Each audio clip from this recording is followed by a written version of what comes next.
Bonjour à tous, j'espère que vous allez bien. Bon, comme vous pouvez sûrement l'entendre avec ma voix, je suis complètement malade. J'ai attrapé le virus qui traîne en ce moment. Enfin bref, je vais parler du nez pendant toute la vidéo, mais m'en tenez pas rigueur. C'est aussi pour ça que je suis vraiment, mais vraiment désolée. En 8 mois, ça ne m'était jamais arrivé, mais je n'ai pas posté de vidéo mardi dernier. Vraiment, excusez-moi, je suis désolée, ça m'a hyper frustrée. Mais là, j'étais tellement dans le mal que lundi soir, impossible de filmer une vidéo. J'étais à 42 fièvre et tout, enfin bref. Tellement compliqué, mais bon, c'est comme ça, c'est la vie. On se retrouve aujourd'hui pour une toute nouvelle vidéo qui du coup va être un bilan financier de mon année 2022. J'avais envie de faire cette vidéo parce que c'est vrai qu'à chaque début d'année, notamment là avec le début d'année 2023 qui arrive, j'ai plein d'objectifs, j'ai envie de réaliser plein de choses et je trouve ça intéressant de faire un bilan à la fin de l'année sur ce qu'on a fait, ce qu'on n'a pas fait, pourquoi on l'a fait, pourquoi on l'a pas fait et où est-ce qu'on en est en fait au bout d'un an, qu'est-ce que la vie nous a fait comprendre, etc. On va commencer, je vais faire une petite rétrospective, voilà, je vais parler en fait de mon année 2022 tout au long de cette vidéo et à la fin, j'ai mon meilleur ami, mon classeur d'enveloppe budgétaire.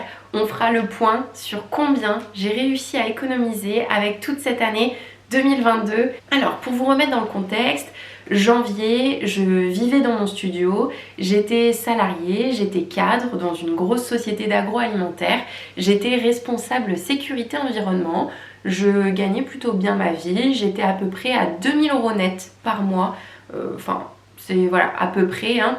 Et j'étais plutôt contente. J'avais par contre beaucoup de routes, donc j'avais un budget essence et voiture qui était très élevé. Au niveau de mes économies, je suis partie où j'avais un petit peu d'argent de côté, j'avais il me semble un peu plus de 11 000 € de côté, ce qui est déjà énorme, sachant que je sortais de ma vie étudiante en septembre juste avant, donc janvier je savais que j'étais plutôt bien financièrement. Par contre j'avais un très gros poids sur le dos on va dire, j'avais mon crédit étudiant. Je remboursais, il me semble que c'était 170 € ou 180 € par mois. C'était beaucoup et il me restait une certaine somme, il me restait à peu près 6 000 €. J'étais pas complètement libre financièrement et c'est vrai que ça me frustrait. Après je savais que je sortais de mes études, je savais que j'avais un bon salaire quand même pour réussir. Donc voilà, financièrement j'étais stable mais j'étais pas non plus au top. Ensuite vient le mois de février et mois de février, ce qui change tout dans ma vie, c'est le début des enveloppes budgétaires et le début de cette chaîne YouTube. J'ai commencé le 1er février 2022 parce que voilà, au niveau de mon travail, comme vous savez, j'avais fait le tour, je vous ai expliqué ça dans une autre vidéo et surtout j'avais vraiment envie de sortir de ce crédit étudiant le plus vite possible pour être en pleine possession de mon argent. Je sais qu'un crédit étudiant pour moi c'était un vrai investissement parce que c'est vrai que les salaires que je touchais et que je touche même maintenant, enfin sans diplôme, j'aurais pas pu les toucher. Donc voilà, c'était un investissement mais j'étais frustrée de me dire que la banque avait une partie de mon argent et que cet argent je le donnais tous les mois mais que je recevais rien en retour en fait. C'était vraiment de l'argent entre guillemets perdu. Donc février je démarre, je décide de créer plusieurs enveloppes avec plusieurs catégories de dépenses, les courses, l'essence, le loisir, ma jument, etc. En février j'ai aussi eu de très grosses factures qui sont tombées. Ma jument était tombée malade en décembre de l'année dernière, enfin en décembre 2021 du coup, et j'ai dû payer ces factures de veto là, 850 €. Ça a fait très mal dans le budget. Je sortais de ma vie étudiante, j'avais un petit peu d'économie et toutes mes économies pour rembourser mon crédit étudiant, il y en a beaucoup qui sont passés pour payer le veto de ma jument. C'est aussi ça qui m'a donné envie de débuter les enveloppes budgétaires. Ensuite le mois de mars, bon tout continue. Je suis toujours à mon ancien travail. Par contre, je savais que ça allait s'arrêter parce que j'avais déposé mon préavis de départ au mois de janvier. C'était une décision que j'avais prise, que j'avais mûrement réfléchi, j'en avais beaucoup parlé avec Quentin et je savais que ouais, j'étais prête à gagner moins. Par contre, je voulais gagner en niveau de vie parce que c'est vrai que je faisais des heures pas possibles et j'en avais marre et surtout mon travail ne me passionnait pas, je me sentais pas complètement épanouie. Mais si à 25 ans on n'est pas épanoui dans sa vie, c'est pas normal. On sort des études, c'est pas pour continuer à faire quelque chose qui nous plaît pas. Dernier mois où je savais que je touchais mon vrai salaire, mais aussi du coup fin mars j'ai touché ma prime de départ, on va dire entre guillemets. En fait, j'ai touché toutes les congés payés que j'avais pas pu prendre. Donc ça fait un très gros plus dans mon budget. Au mois d'avril, j'ai du coup commencé dans ma nouvelle société. Je continuais mes enveloppes budgétaires. Je crois que j'étais à peu près à 12 ou 13 000 euros d'économie. Enfin, j'étais plutôt pas mal. Et mon crédit étudiant, enfin le remboursement de mon crédit à étudiant s'approchait de plus en plus. Après, en acceptant mon nouveau travail, j'ai aussi accepté de gagner un petit peu moins d'argent. Par contre, mes frais d'essence, ils ont diminué d'un coup. Hein. Clairement, je suis passée de je faisais 60 km par jour à 6 km par jour. Est-ce que vous voyez la différence? Au niveau de mon budget essence, moi j'ai très clairement ressenti, surtout qu'à cette époque-là, c'était aussi l'époque où l'essence a explosé et je savais qu'en fait avec en effet mon ancien salaire, j'aurais pu couvrir des frais d'essence, ça c'est sûr, mais par contre vraiment quand on faisait le rapport entre ce que je gagnais mes frais d'essence et ce que je gagne mes frais d'essence, j'étais beaucoup plus gagnante avec la situation actuelle. J'avais toujours ma jument, enfin il n'y avait rien qui changeait, j'avais toujours mon crédit étudiant. Et mois de juin/juillet vient un très grand pas dans ma vie. Je décide de rembourser mon crédit étudiant tout en gardant mon fonds d'épargne de 10 000 euros. Et alors là, franchement, de mes 25 ans d'années de vie, je pense que c'est une des choses dont je suis la plus fière. C'est que là, j'avais vraiment un but. Ok, j'ai des buts sportifs, je sais que sportivement, je sais le faire. Là, financièrement, je savais pas en fait. Financièrement, j'ai été élevée comme ça où dans la vie, il faut faire des choix. Il faut parfois se restreindre sur certaines choses pour en avoir d'autres. Par contre, dans tous les cas, on a toujours quelque chose au bout. C'est pas se restreindre pour ne rien avoir. Ensuite vient le mois de juillet. Bon bah juillet, c'est l'été. C'est aussi le mois de mon anniversaire. Je suis née le 14 juillet. Du coup, pareil, j'ai eu un petit peu d'argent. Enfin, petit à petit, j'arrivais vraiment mieux à appréhender l'argent. Juillet a aussi été une grosse période d'économie, étant donné qu'on est parti à Corfou cet été pendant une semaine. Ça nous a coûté cher, je vais pas vous mentir, mais franchement, est-ce que je le referai? Carrément. Je vous ai fait, vous verrez sur ma chaîne, il y a une vidéo où justement je vous montre un petit peu le vlog de Corfou. Et surtout, si vous allez sur ma vidéo bilan du mois d'août 2022, on voit combien j'ai dépensé pendant mon voyage, etc. Donc si tout ça vous intéresse, n'hésitez pas à aller checker. Ensuite vient le mois de septembre. Bon bah là j'étais toujours assez stable économiquement parlant. Une idée qui me trotte de plus en plus en tête, je dis me trotte parce que c'est toujours pas fait, c'est d'acheter mon appartement et de faire de l'investissement locatif. Ça fait quelques années que j'y pense. Le problème c'est qu'avec un crédit étudiant, quand on arrive dans une banque, c'est beaucoup plus compliqué. J'ai eu sur cette période d'été la phase où on devait acheter un appartement avec Quentin. Et au final, on ne l'a pas acheté. J'ai aussi oublié de parler, mais c'est vrai que cet été, au mois de juin, on a eu tout notre projet d'appartement avec Quentin où on souhaitait acquérir notre appartement pour y vivre. Au final, j'ai réussi à ramener Quentin à ma cause. Bon, j'ai eu un petit peu de chance pour le ramener à ma cause parce qu'on a eu des vices cachés au moment d'acheter l'appartement. Donc c'est vrai que ça a pas mal aidé à lui dire non, il faut investir dans le locatif et il faut pas acheter pour nous. L'investissement locatif, c'est quelque chose que j'ai découvert et que je découvre encore et sur lequel je me renseigne de plus en plus. Parce que je sens que, vous savez, quand on investit de l'argent, il y a des choses sur lesquelles on se sent ok d'investir, on se sent à l'aise avec, et il y en a d'autres où on se sent pas du tout. Par exemple, j'ai un petit peu d'argent en crypto-monnaie, j'ai je crois 200 euros, mais je l'ai mis parce qu'en fait c'était un petit peu la mode, tout le monde mettait dans les crypto-monnaies, donc j'ai mis dans les crypto-monnaies. Mais c'est pas quelque chose avec lequel je me sens à l'aise, et c'est pas forcément la chose en laquelle je crois le plus. Je dis pas que c'est bien, pas bien, je dis pas ça du tout. Je dis juste que on est, suivant son caractère, suivant sa personnalité, suivant son vécu, on est plus ou moins à l'aise avec certains types d'investissements.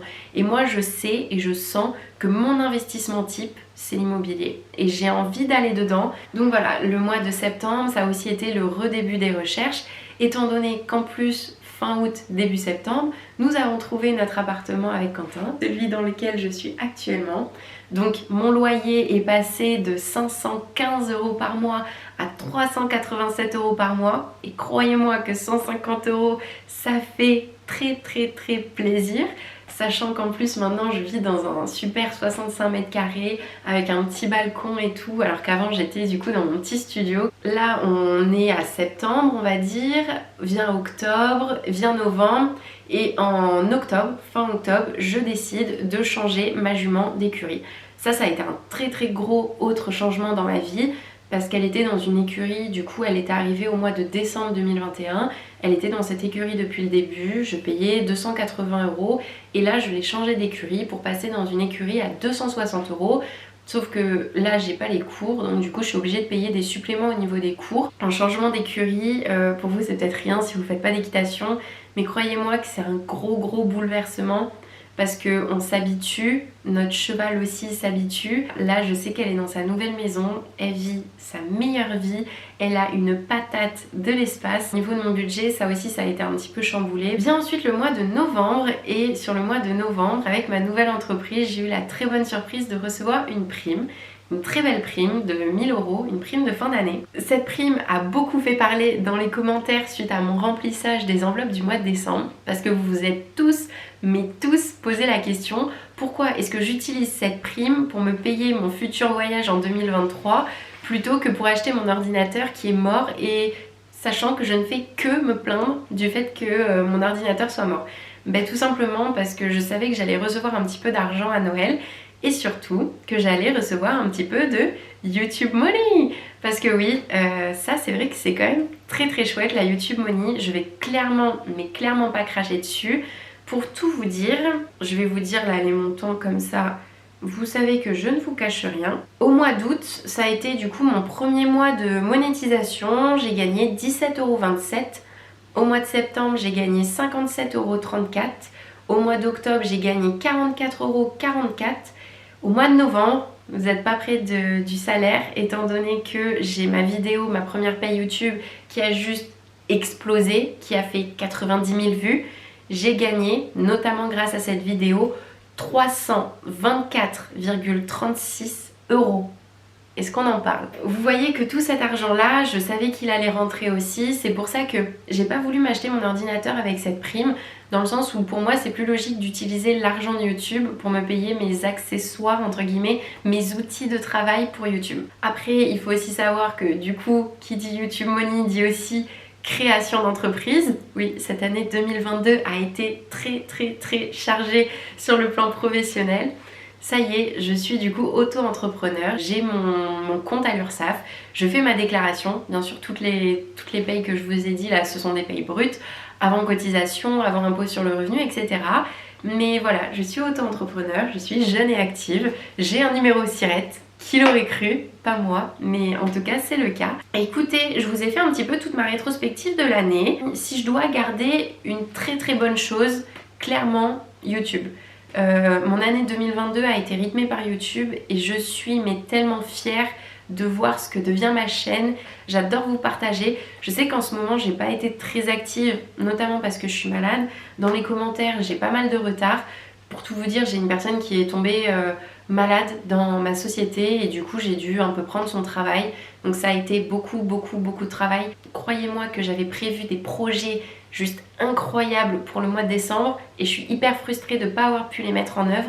J'espère pouvoir les mettre en œuvre pour 2023, mais bon, je vous tiendrai au courant. Et si je dois retenir un point négatif, j'ai toujours pas acheté d'appartement.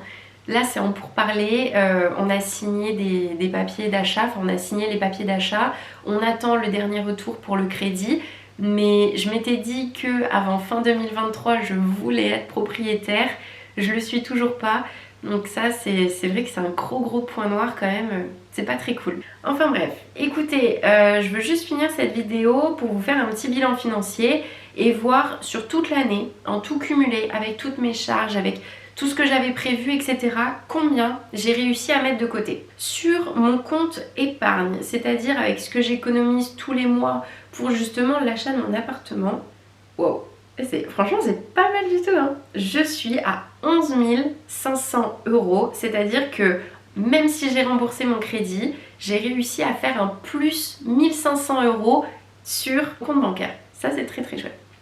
À côté de ça, du coup, il y a les 1000 € que j'ai pour mon voyage. Je suis donc pour l'instant à 2500 € d'économiser sur l'année 2022. Ensuite, on va prendre les petites enveloppes. Première enveloppe, beauté, vêtements, 50 €. On est donc à 2550 € d'économiser. Ensuite, Noël, mon enveloppe est vide. Appartement, vide. Voiture, il y a un petit peu de sous.